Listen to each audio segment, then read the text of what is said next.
March draws to its close and April is knocking on the door. Welcome now to WBS Prime News Live. I am Anita Mwangazi. Here's a look at what's coming up.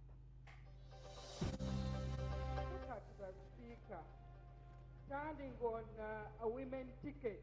I see it as being unfair. Leave the woman MP seat. MP asks Speaker of Parliament to stop riding on affirmative action vote.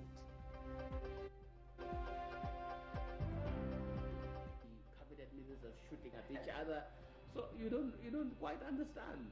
Sometimes you get very embarrassed. Deputy Speaker Oulanyah blames poor performance of Parliament on disorganization in political parties.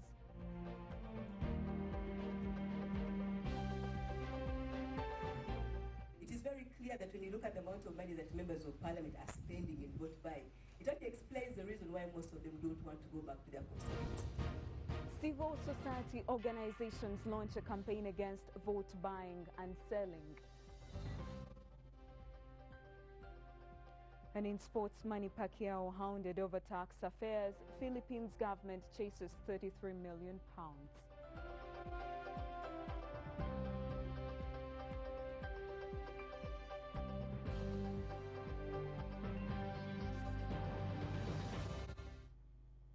Welcome once again to WBS Prime News Live.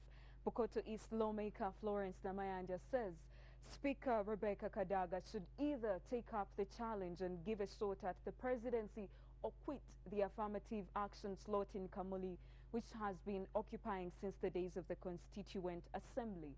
Speaking during the dialogue on the pending electoral reforms, the legislator also proposed that term limits should be proposed on the woman MP seat in order to achieve the purpose for which it was created by the framers of the Constitution.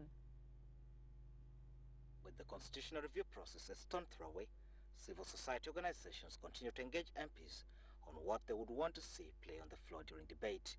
And as women's rights organizations Monday interface with MPs, a strong call came for the Speaker of Parliament to leave the Kamuli district woman's seat that she has occupied for decades to other women, since she is already empowered to compete with men for other slots.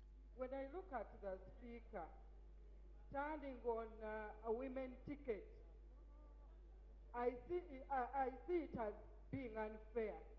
I want her to she has been emancipated enough to go and fight.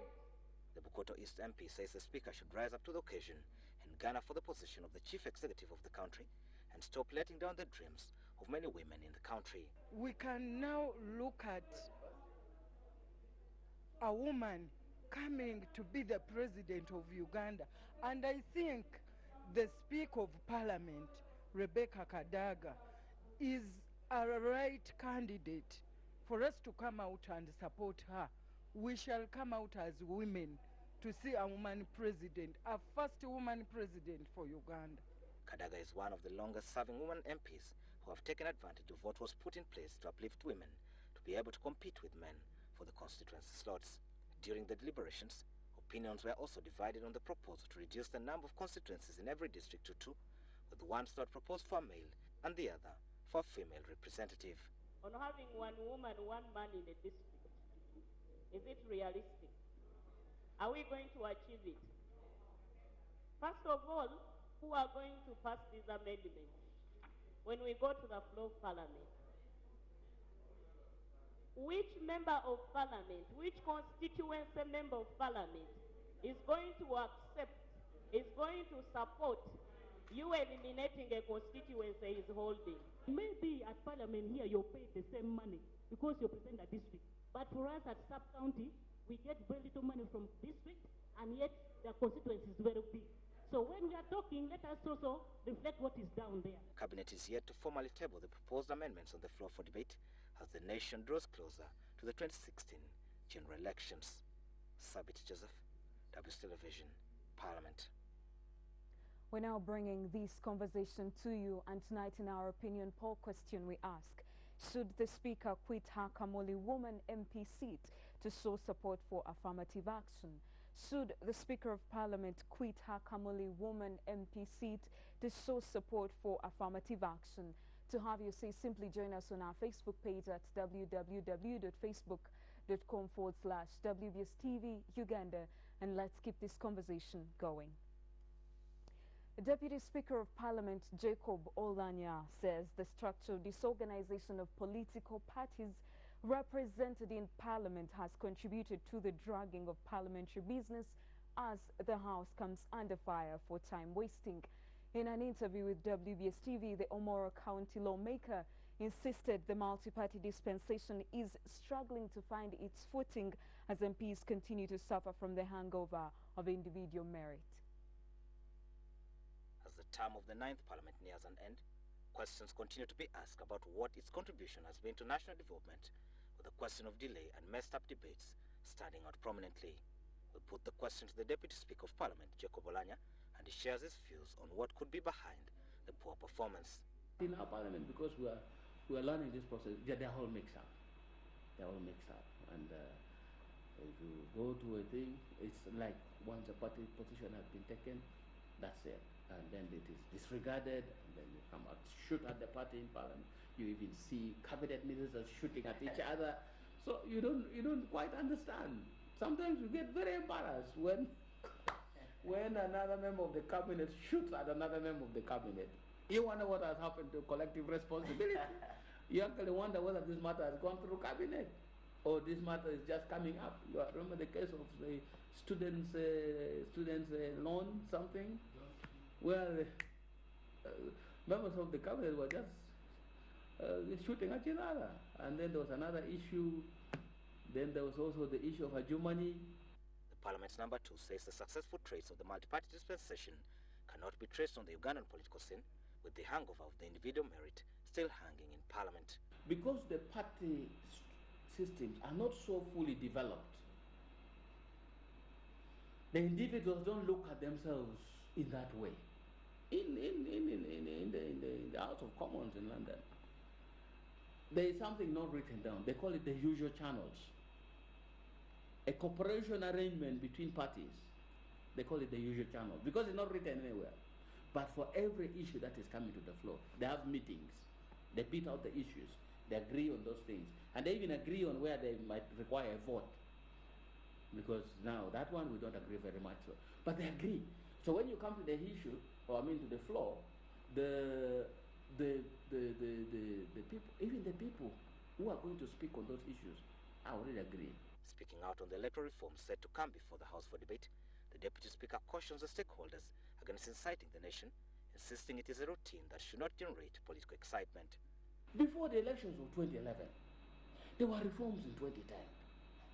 Why? Because each time they implement the law, they see some challenges and some gaps which can only be cured by reforms in the electoral system to cure those difficulties. Just like this one. The elections that are coming, there are some experiences that need to be changed. So these reforms are routine. Why are we inciting the public about these reforms? For me, that is the unfair bit, something that I don't understand. Pressure continues to mount on Parliament to carry out its constitutional mandate of reviewing the Constitution that by law is supposed to happen 6 months before the polls. Sabit Joseph, WBS Television, Parliament. With only a few months away from the campaigns to kick off ahead of the 2016 general elections, civil society organizations have launched yet another campaign to check on the exorbitant expenditures during the time leaders will be canvassing for votes. 90% of all those vying for political offices spend lots of money, millions of shillings, to get into these offices, including buying voters, which at the end of the day compromises the quality of service delivery.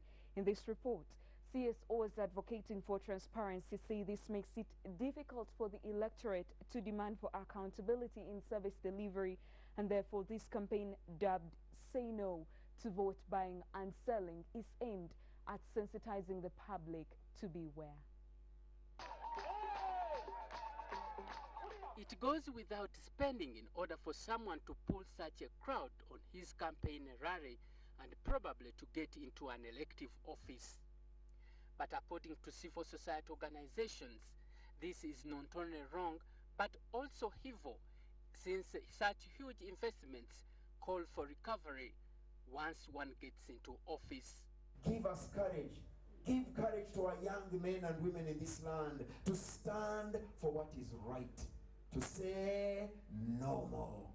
This prayer from these four clergymen is another counter-force to fight this political moral decadence in this campaign launched by civil society organizations this Monday.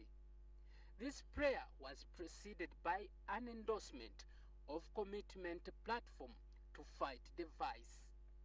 These as members that gathered here called for collective responsibility of everyone in fighting the vice. However, at the tail end, it appears that the person who receives money for his or her vote takes the day, but in the long run, the reverse is true. And a quick gain would be 100 shillings, 500 shillings. But that's what we want to change, that in order for us to fundamentally focus on the things that will change the country, to get good roads, to get good education and all that, we need to make sure that we strengthen government, we bring in credible leaders and making sure that our leaders are not on pressure to do the wrong thing. The MPs are saying no. We know he's giving money and you're taking the money. And of course, according to the survey that was released by ACFIM, it is very clear that when you look at the amount of money that members of parliament are spending in vote buy, it actually explains the reason why most of them don't want to go back to their constituencies. It explains why most of them don't want to go back and consult. To a certain extent, yes, there's a whole issue of taking our people for granted, which I think has to stop. It has to start with you as members of parliament. With this going by the media and police reports, court ruling inclusive, properties of many politicians have been attached upon failing to pay money sharks and financial institutions, while others have been roughed up in the streets of Kampala by court bailiffs. Many politicians who showed up at this launch confessed Samuel Omoki has been a victim of this trend. But because people are poor, people accept to take this money that is brought in, which is very unfortunate. 2011, I was a candidate. Just before that, I won a by-election in 2010. But they brought in a lot of money. Some people come into politics for personal agenda, and others come into politics for communal agenda. And you citizens of this country, you should be able to differentiate the politicians that you think are coming into office simply because they want to do good for them, for their own stomachs, or those who want to benefit the community. With such accusations leveled against the poor citizenry, chances of such an advocacy achieving its intended goal by civil society organizations remain a mystery since it involves critical mass mobilization. Paul Matovo, WBS News, Kampala. In other news, Uganda AIDS Commission sets up a national information center to provide AIDS information to various sections of the public. According to the AIDS fighters, the scourge remains dangerous because of lack of enough information to be used in this fight. This as concerns rise on wrong and misleading information that is still making rounds, including in the media. Our reporter filed this report. Uganda has of recent faced rising prevalence of HIV/AIDS despite several efforts by government and other humanitarian agencies in the fight against the scourge. According to the Executive Director, Uganda AIDS Commission, Dr. Christine Andoa, one of the reasons for this challenge is because of lack of information as well as availability of misinformation and misconception about the disease. They are now trying to solve this by opening up a National AIDS Information Center from which the public, media, researchers and other stakeholders can access information. We are launching the National AIDS Documentation and Information Center at Uganda AIDS Commission. This is like a supermarket for data, for information, where if visitors come or people who need data come, they're able to get data which has been synthesized, analyzed for their consumption. Stakeholders are concerned that sometimes the information spread, even by media, is not correct and sends a different message to the public. Professor Edward Chirumira, the principal of College of Humanities and Social Sciences, of Makerere University cites an example in which media reported the discovery of an HIV/AIDS vaccine. Now we have water antiretroviral therapy. I've seen in the media reporting that there is now a drug that has been found that can stop HIV and AIDS. I think we need to be very careful in the way we send out some of these messages because it makes us complacent. And perhaps this is why the individuals are not changing, because now it's like those days when people had Misinformation is also leading to patients to self-prescribe medication which affects its efficiency but which leaves out a section of important information for the country. It's like those days when people had gonorrhea. You said you just go and get a PPF and you're fine. So you don't need to worry. So we really need to caution people that despite all these despite all this evidence that is coming through, it's still the individual, still your responsibility. The Uganda AIDS Commission is also looking for ways through which the youth can be engaged a lot more and advised on prevention of HIV/AIDS. Dr. Ondoa says community leaders and elders need to be at the forefront of this because they can guide the young generation. We want to emphasize the abstinence, and also especially for the children 18 years and below. They're still children. We feel they cannot consent. They cannot do things, responsibly. So we need to guide them. For that age group, the abstinence is still emphasized. It's still absolute. Uganda has continued to be amongst the high-rated countries with HIV/AIDS, a reason why proper information needs to be provided to communities to remind them of their role in the fight. There are, however, success stories reported, especially in the prevention of mother-to-child transmission of HIV after several campaigns. Reverting to our opinion poll question tonight, we ask, should the Speaker quit her Kamuli woman MP seat to show support for affirmative action? We already have some reactions streaming in here on Facebook. Harrison Sabila, you say you support it because she cannot hold two positions. Even though she may be able, there are other people who may be capable for the very same seat. Senyonjo Ivan, you say instead of quitting, term limits should be introduced to create chances for other women to take her place as she aims for bigger positions. And Ogoso Moses, you say you believe it's not good for her people. Don't quit, Nyabo. People still need your support in Kamoli. Finally, for now. Mwana Wagwanga, you say it depends on what Kamoli people believe. We happen to be one of the only operating NGO working with children in her district, but we have since failed to reach her, maybe because of her busy schedule. What can she do with the busy schedule anyway? As a person, she is extremely hardworking, but her load needs to be reduced. You too can be part of this discussion on Facebook at www.facebook.com/WBSTV Uganda, and we'll continue with this conversation. But you can also get this bulletin live stream at www.wbs.ug/live-stream. This is WBS Prime News Live, our top stories. Leave the woman MP seat. MP asks Speaker of Parliament to stop riding on affirmative action vote. Deputy Speaker Olanya blames poor performance of Parliament on disorganization in political parties. And civil society organizations launch a campaign against vote buying and selling.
Introducing Yuga Chick Super.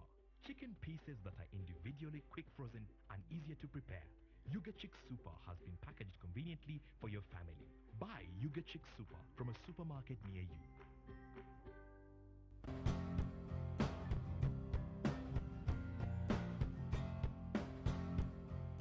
I cherish children because they're important in our country. I show interest in what they do, I listen to what they say, so as they aspire to be the best. Respecting children teaches them how to respect others.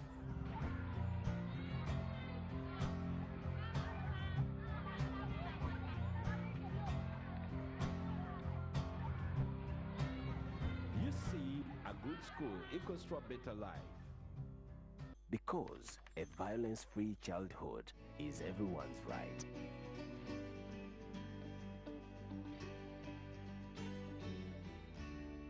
Raising Voices.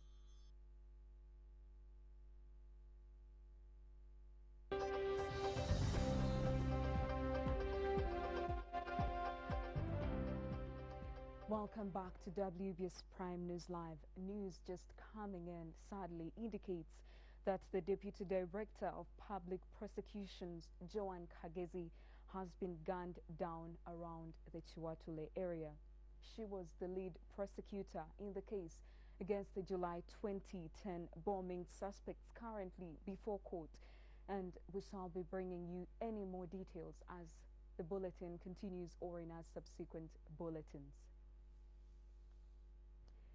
In other news, police investigations into the fights between King Oyo and Prince David Chijanangoma of Toro Kingdom indicate that the ruling clan, the Babito, are now divided, and a big number of Batoro are said to be supporting the rival Prince Chijanangoma. The damning report extracts also reveal that majority of the Batoro now dislike the Queen Mother-based Kemigisha, who they pin for misleading King Oyo Nyimba Kabamba Iguru and who interferes with the kingdom affairs. Timothy Sibasi also digs into the genesis of the crisis that the kingdom now finds itself in. Mother of King Oyo Nyimba Kabamba Iguru of Toro Kingdom now is under spotlight after a police highly secretive damning report into the brewing fight between King Oyo and Prince David Chijanangoma pinned her at the center of the brewing kingdom crisis. The kingdom is collapsing and that the king is having a lot of influence from the Queen Mother and so on and so forth. The crisis stemmed from the failure by King Oyo to renovate one of the oldest royal palace of Rengoma, which is currently occupied by Prince David Chijanangoma. The police report indicates that, open quotes, Prince Chijanangoma and his supporters, as a matter of fact, refused King Oyo to renovate the palace, saying that he had failed to do so since then, close quotes. The supporters of Prince David Chijanangoma said in the report to have already collected the funds for the planned renovation. Police now is warning of a bloody eruption. There is one wing which is in support of Prince David Chijanangoma out of the Babito, and as well as the other wing which is in for the King Oyo. However, information obtained by police indicates that Prince David Chijanangoma has mobilized the people of Toro to join him in order to give a vote of no confidence to King Oyo Nyimba before the kingdom collapses. We have called upon the ruling clan of the Babito, though they are divided, but they should really come out with members of the Batoro, and we are also calling upon the ministry to really come up and we have this issue addressed. In spite of this, police reliable sources indicate that both King Oyo and Prince David Chijanangoma are rivaling to raise funds to renovate the old palace at Rengoma South, West Division in Fort Portal Municipality. In a separate development, Prince David Chijanangoma has revealed in an interview that the police report into the brewing crisis between him and King Oyo fell short of articulating the cause of the crisis.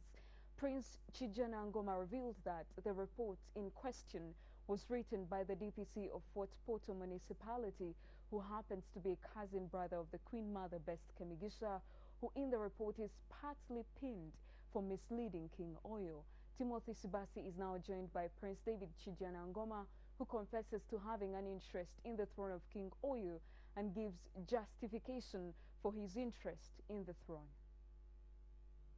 Tonight on this special interactive news segment, where we discuss issues that affect the people, with me, Timothy Sibasi, and on the set, he's none other than Prince David Chijana Ngoma. Thanks for joining me, Prince. Thank you. Thank you. I would like to know from you, last week, you were taken to court. What is the center of confusion? Well, last week I was taken to court because of malicious issues deriving from my policies, concerns of the Batoro people, that I stood up as Mtoro and Amovito from the ruling clan to say that enough is enough. Toro needs the best from all the bad things that have been happening, and I was picked up from the palace. Apparently my grandfather built it, great-grandfather, Kasagama Chebambe. Is it the Rengoma Palace? The Rengoma Palace, yes. It was built by Chebambe Kasagama, and he built it for his mother, Queen Victoria Kahinju. And that palace is 111 years. This was one of a kind, although right now it's dilapidated. What are the issues of contention that you feel that the current King Oyo has completely lost focus of the vision of the kingdom? The problem in Toro Kingdom under the reign of King Oyo started years ago, actually. And at that time he was still young, he was growing up. And we, the Batoro, including myself as a relative, we gave him the benefit of the doubt because he was growing up as a young man. And then when he turned 18 years old, with all the Batoros, including myself, we rejoiced ourselves, saying, okay, now our king has come of age. He's going to start doing his responsibilities as a culture leader.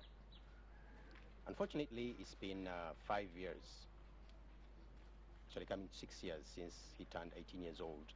And instead of showing the maturity, responsibilities as a culture leader, things have worsened. How do I say that things have worsened? The Batoro people are crying because of issues concerning like land. That's a very serious issue. In fact, even before I left Fort Portal a few days ago, yesterday, people were saying that what happened? Where is the moral responsibility of the kingdom of Toro? The kingdom is supposed to be for the people, but unfortunately, the local people have been evicted from their land. Their crops have been destroyed.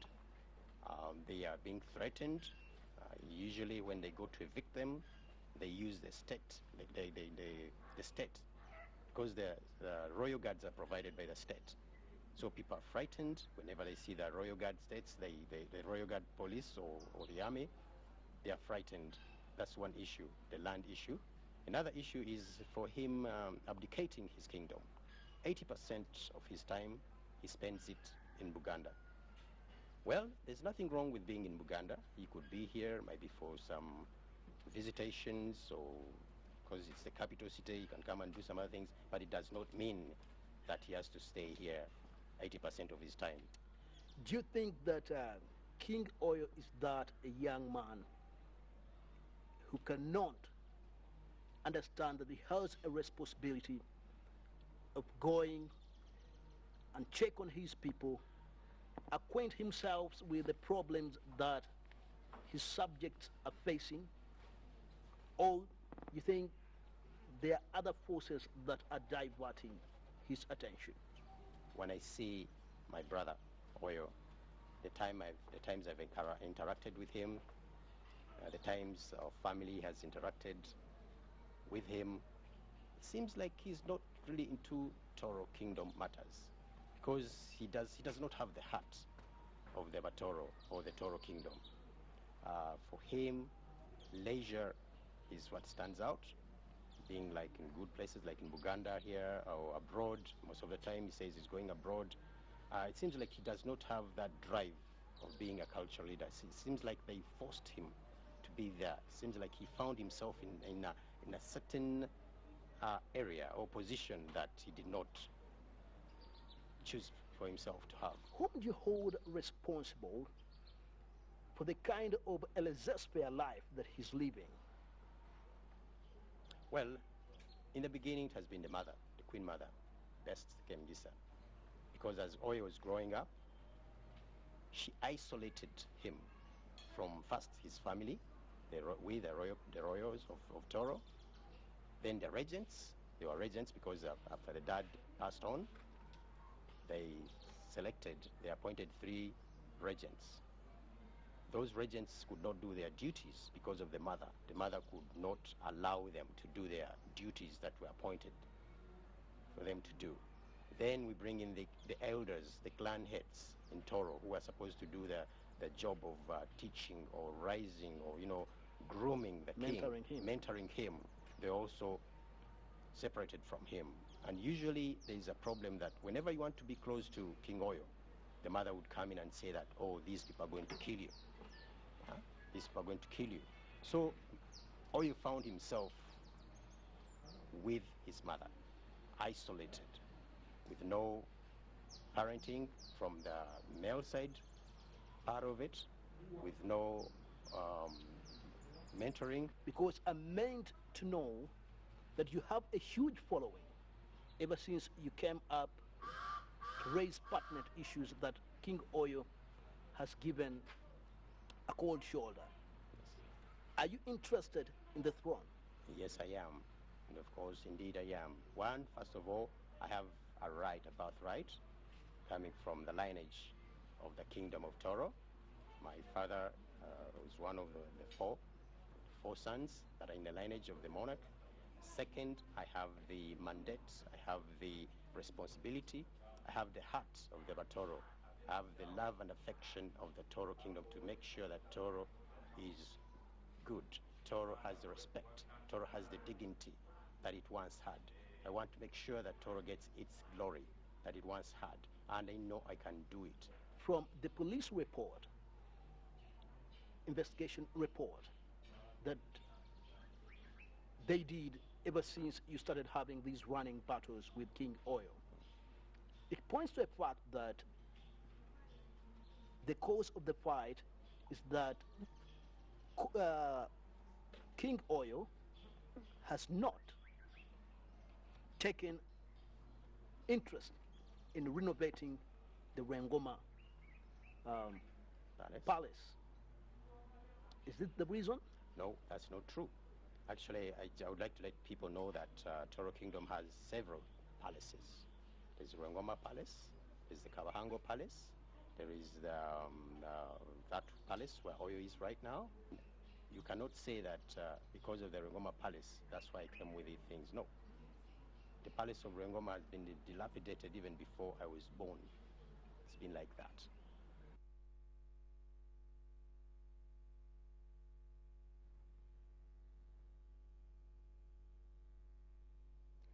That was Timothy Sibasi talking to Prince Chijanangoma regarding the debacle in Toro Kingdom. Earlier, we learned that the Deputy DPP, the Director of Public Prosecutions, Joan Kagesi, has been gunned down around the Chiwatule area.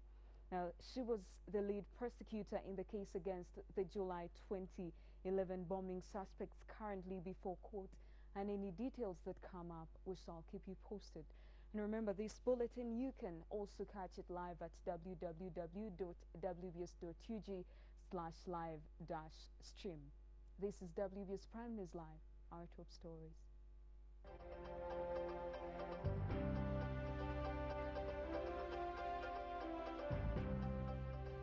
Leave the woman MP seat. MP asks Speaker of Parliament to stop riding on affirmative action vote. Deputy Speaker Olanya blames poor performance of Parliament on disorganization in political parties. and civil society organizations launch a campaign against vote buying and selling.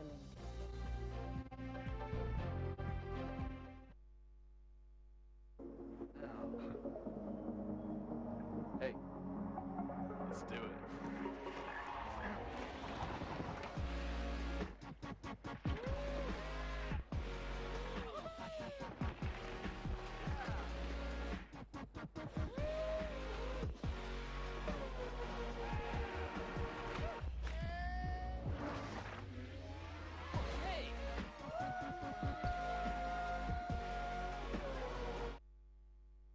This is for the magicians, the ones who make sure you and I are fresh and clean all day long.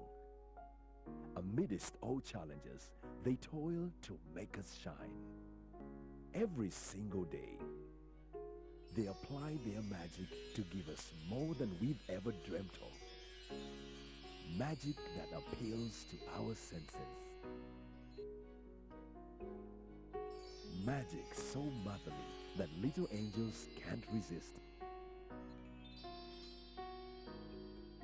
Only they can do this magic. Magic that makes a big job easy and fun. Buy White Star Magic Premium at any shop or supermarket near you and feel the magic of all day fresh clean. White Star Magic.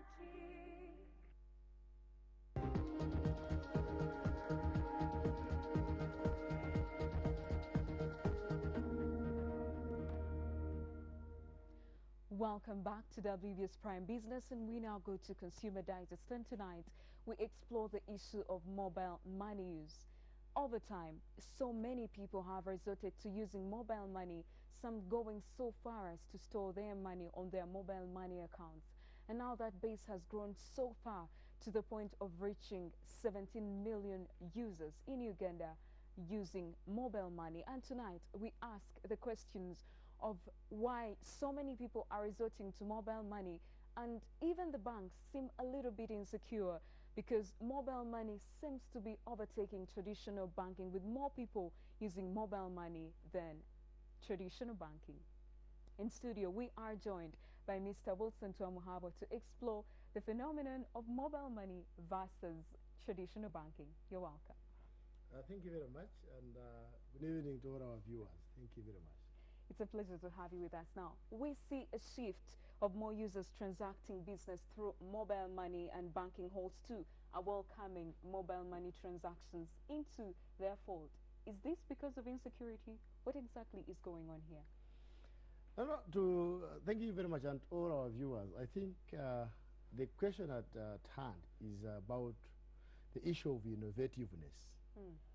And I know for quite some time we have had traditional banking, and now globally there has been a development in the finance sector where technology now is taking the lead, and it's very important that people get to appreciate that as technology takes the root, of course innovations will be at the center. And one of those innovations that have come now on board is how people can transfer their monies. Currently in Uganda, and I think still actually in Africa, mobile phone banking is limited mostly to transferring of funds. Where people keep some money as a fraud, but the transferring of funds, originally we had it in this country and in Africa and in the world through money transfer services like Western Union, like MoneyGram, like Express. But now it has taken now another dimension, where we have seen people wanting to use a mobile phone as their bank. And the reason is they are looking at it in the aspects of convenience, and whereby they can walk to any agent and be able to get their money, or they can send money through that particular agent. It is purely about convenience. And I think it's a matter of us, the financial institutions, to see how best we can work around with these mobile money service providers and provide the best service, because financial institutions will have the biggest fraud in terms of money, because at times we find agents don't have enough money.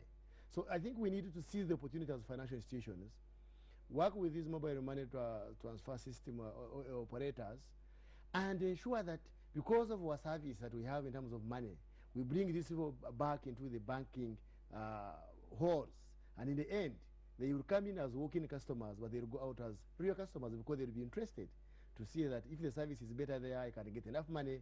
In the end, they'll open accounts. So it's a matter of technology taking the center stage, and it's a global aspect, whereby it's one way we are looking at as providing financial inclusion to people who have been excluded in the finance sector. So you look at this more of a partnership between the mobile money institutions and the banking sector? Definitely, it's a complementary service that financial institutions are now offering. The mobile money operators, MTN, Airtel, and the rest, they have a limitation. Okay. So they are coming up with innovations, and for them to be able to implement the innovations, they must get people to partner with. And that's where financial institutions are available. As I've said, we have the fraud, because we have enough fund in our strong rooms and our reserves. That's true. And it's now us as financial institutions seize that opportunity, whereby these people who have not opened accounts with us, you have talked about around 17 million people, and you know around 85% of Ugandans all operate, they have mobile phones. That's true. And for us as financial institutions, it's an opportunity for us to ensure that these people, when they come to transact, they don't get out. We must provide them with a good service. Then by the end by the time they finish the transaction, they say, wow, this is a place where I should belong. And they open an account with you. So moving these people into the bank is likely to get more people interested and getting involved in the banking sector. Away from the banking itself, why do we see so many people now more comfortable with mobile money? Because we do have the challenge of phones being stolen, phones being easily disposable. Why do we have so many people more comfortable on the mobile money platform? I think all our viewers, it's a matter of convenience. Right. It's a matter of convenience. You know, it's the mobile phone is a 24-hour banking system. You are with it, a 24-hour banking system, 24 hours, 7 days a week. What we call 7 days a week. And it's purely convenience of how easily can you access your funds. So I think as financial institutions, we need to advise the mechanisms, how best we can also avail our customers that particular service, where they can get their funds 24 hours a week, in, out, without stopping.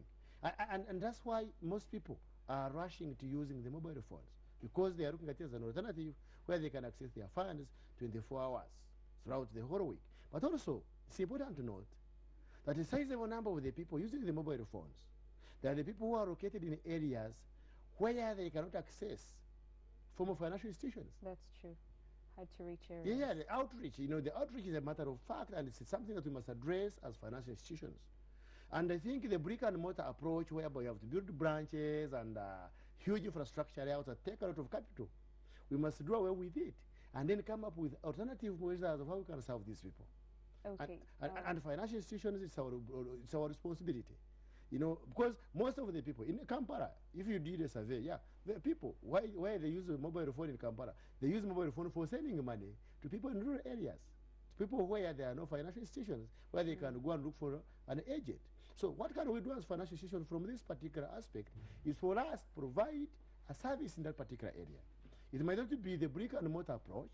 It can be whereby you can run through point of sale device machines, you can use ATMs, you can also partner with the mobile money operators and set up a contact office, set up an office where you can press an electronic gadget through technology, where customers can flock in and be able to access the service. But how safe is mobile money at the moment? We have a number of people who keep their money on their mobile money accounts.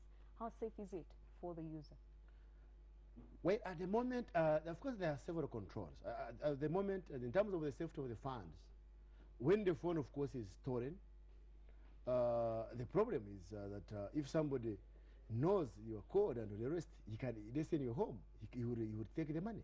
But I think the whole issue is the controls. I think for us in the regulated finance sector, we call upon the central bank to strengthen the rules and regulations that would be governing these mobile transfer systems and mobile money on telephone. Then for us to be able to You know that our customers are safe. At the moment it is safe as long as you still have your phone, as long as nobody knows your code, I think it is safe. But the worst scenario would come in your home if you have kept your 2 million shillings on the phone and your son knows the code. He picks the phone, he goes and he picks the money. So the safety depends on how best you are protecting your phone against the people who would be intruding on your safety nets in terms of the controls. But there are other mobile money transfer systems that we are actually, which we know we are safe. There are instances where you have a platform where a customer can send his money to me, like you go for microfinance, which I had. I know we have a platform where you can use your mobile phone, send the money, it comes directly to your account in our bank. That's automatically shows that it's safe. You don't keep the money on the phone, but you use it as a method of transmission. But storing money, it will depend upon how you are, because the controls now depend on an individual. Well, I'm going to have to cut you short. We've run out of time and this conversation can go on and on. Thank you. Thank you very much. So much. Thank you, and thank you very much to our viewers. Thank you. Well, that was Mr. Wilson Tuamuhabwa discussing with us mobile money versus traditional banking and why the two are now merging to work as one. Well, do stay with us. We'll return with the latest in sports.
Welcome back to WBS Prime Sport.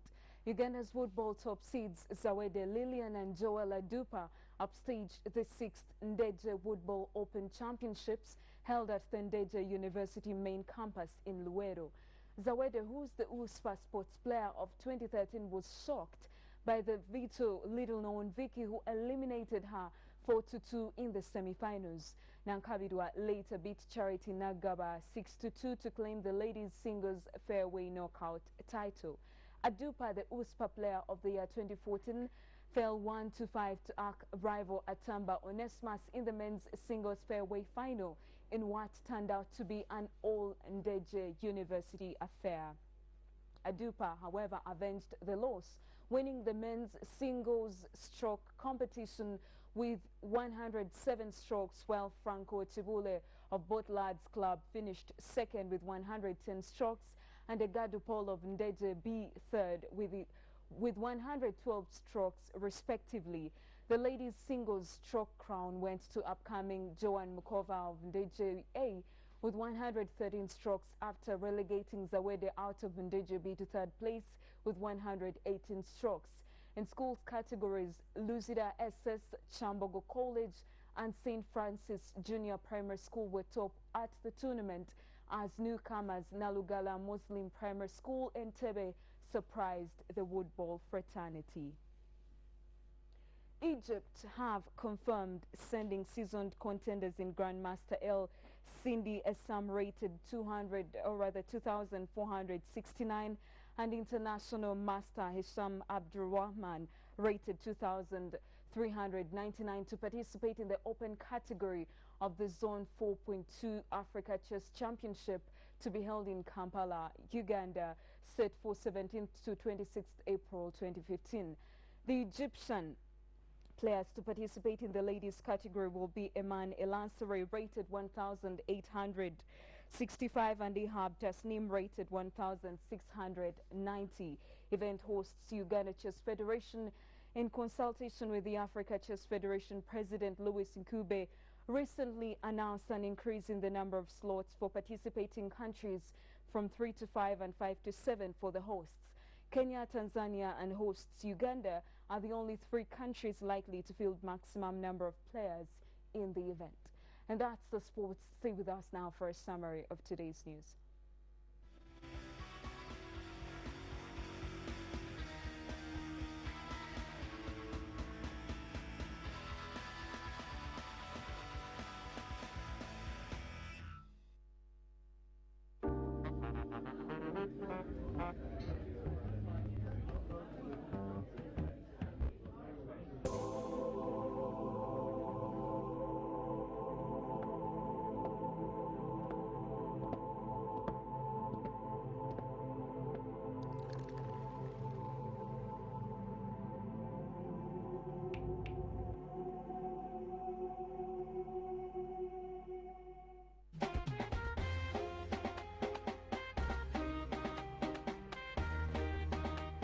Let your world come alive as you treat your taste buds to the fresh, zesty flavor of new Evervest Bitter Lemon. Evervest Bitter Lemon. Bitter is cool.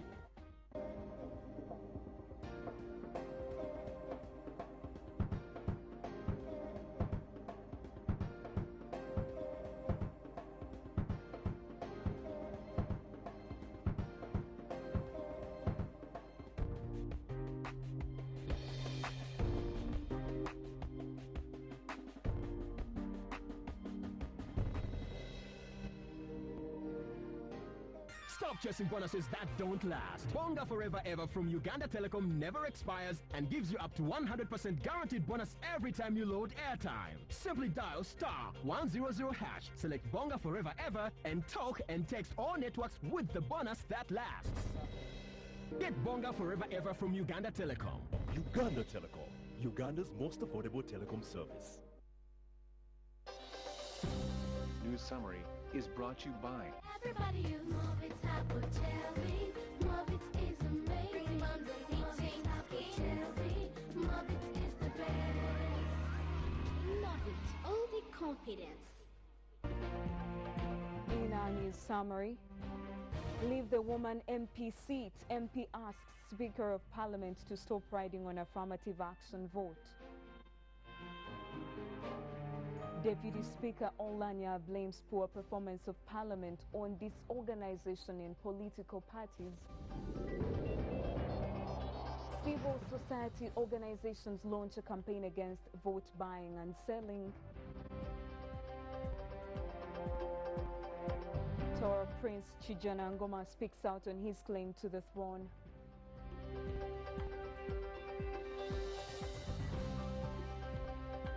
National AIDS Information Data Center to be established to support fight against the scourge. And Manny Pacquiao hounded over tax affairs. Philippines government chases £33 million.